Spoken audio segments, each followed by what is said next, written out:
학교 폭력이다, 성폭력이다, 가정폭력이다, 이런 말 좀 안 듣고 사는 사회가 됐으면 하는 것이 우리 모두의 바람일 것입니다. 오늘 이 시간에는 보다 안전하고 살기 좋은 대한민국을 목표로 뛰고 있는 안전행정부 유정복 장관을 모셨습니다. 네, 안녕하십니까? 네, 안녕하십니까?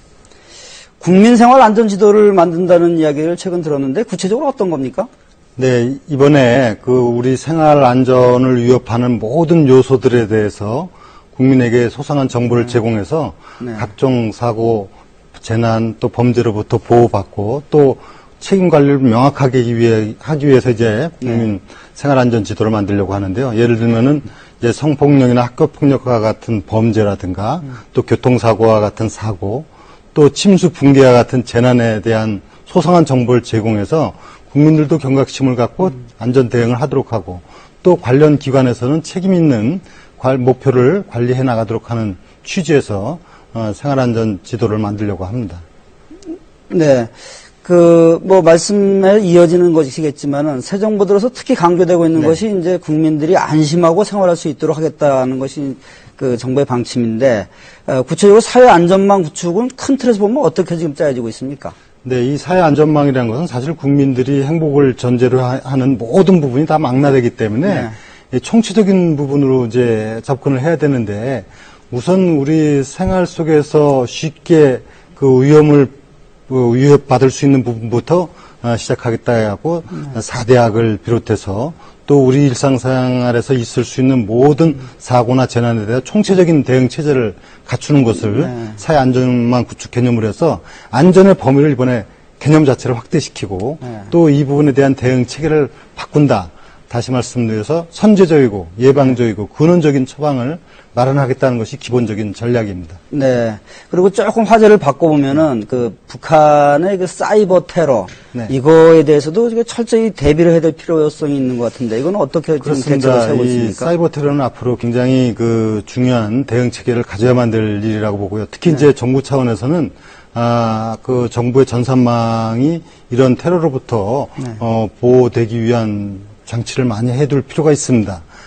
그래서 앞으로 이제 정부에서는 이 소프트웨어 개발 당시부터 이 보안 취약점에 대해서 진단하고 또 제거해 나가는 그 시큐어 코딩을 정부 전산 시스템에 적용하는 문제, 그리고 이제 어떤 이런 각종 재난, 특히 이제 안전을 위협하는 요소들과 관련해서 테러라든가 또는 지진이라든가 이런 위험 요소에 대응하기 위한 정부 전산 백업 시스템을 새롭게 구축해갖고 전산 보호를 하는데 만전을 기해나가겠고요.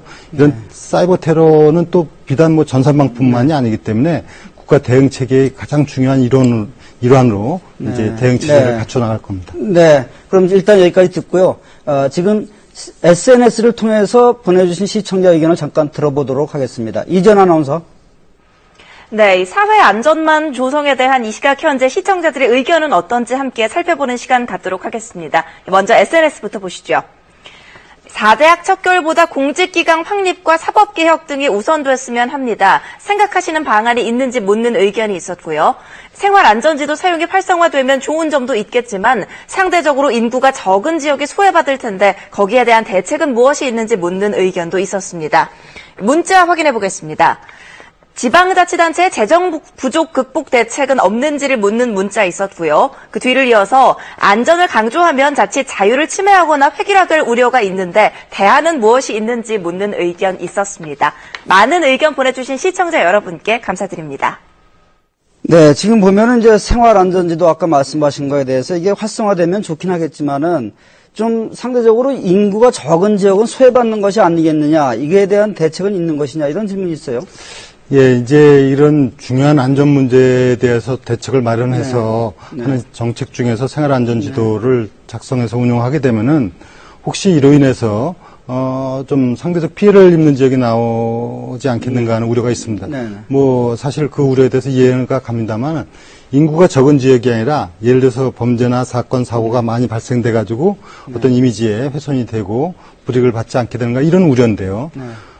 무엇이 보다 본질적인 가치고 또 국가의 정책 목표가 돼야 되느냐 하는 부분에 대해서 좀 이해를 하신다면 극복해야 될 작은 과제들은 지혜롭게 이것을 최소화시키는 방향으로 가야 됩니다. 예를 들어서 이런 그 범죄나 각종 사건 사고의 다발 지역에 대해서는 이런 이런 지도를 통해 가지고 국민들도 그 부분에 대해서 좀 더 인식을 새롭게 해서 안전에 대해서 지키고자 하는 네, 그런 정서나 분위기를 갖고 인구의 다소가 문제가 아니라 이제 그 지역이 얼마나 위험한 지역이냐 이런 그렇습니다. 것이 더 중요한 요인이 그렇습니다. 되겠죠. 그렇게 또 한 가지 질문 들어온 것이 이제 지방자치단체의 어떤 재정 부족 그걸 극복할 수 있는 방안을 어떻게 염두에 두고 계신가 이런 질문이 있습니다. 뭐 지방의 어떤 재정력이 확보되지 않고 자치를 성공적으로 하기가 어렵죠. 그런데 우리나라 현실상으로는 이 자주재원 확보에 한계가 있는 것이 사실입니다. 그래서 점차적으로 자주재원을 확대시켜 나가기 위해서는 지금 이제 세제 중에서 일부는 좀 보완 대책이 필요합니다. 예를 들면